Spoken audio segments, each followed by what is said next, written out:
One day, God told Jonah to go preach to the evil and the injustice going on in the city of Nineveh. It was the capital of the Assyrian Empire, Israel's bitter enemy. But instead of going east to Nineveh, Jonah ran the opposite direction and went to the port to board a ship going the other way. He was hoping to get away from God. As he sailed towards a place called Tarshish, God sent a great and powerful wind over the sea that caused a storm that seemed like it would break the ship apart.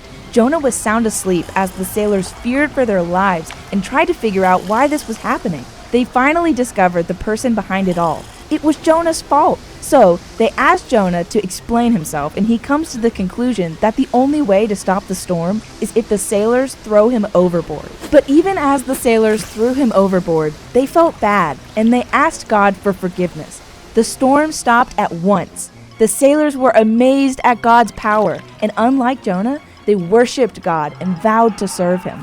As Jonah was sinking, God sent a great fish to swallow him up, and Jonah was actually inside the fish for 3 days and 3 nights. Jonah prayed to God from inside the fish, and God ordered the fish to spit Jonah out. So once again, God told Jonah to go to the city of Nineveh and preach. This time, Jonah obeyed God and went to Nineveh and delivered God's message.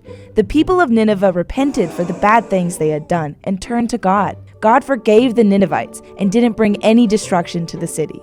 Now, here's the amazing part of the story. The last chapter of the book brings all the pieces together. Jonah is angry. I mean, fuming mad. He first told God why he ran away. It wasn't because he was afraid. It was that he knew how God would respond. I knew that you are a God who is kind and shows mercy.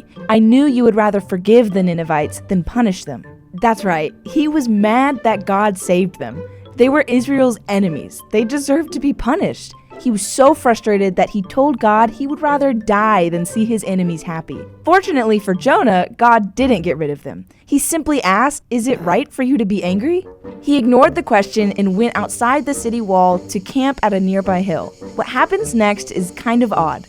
God provides a plant that grows to give Jonah shade from the sun. That makes Jonah quite happy. But then God sends a tiny worm to eat up the plant, so Jonah loses his shade. There in the scorching heat of the sun, Jonah says again, "It would be better for me to die than to live." To which God answers again by asking him, "Is it right for you to be angry about the plant?" Jonah barks back, "Absolutely it is, and I'm so angry I wish I were dead." This is the last we heard of Jonah. God tried to get through to him. He tried to show him that people are more valuable than a plant. Yet Jonah was mad that the plant withered while God had shown concern for the people of Nineveh.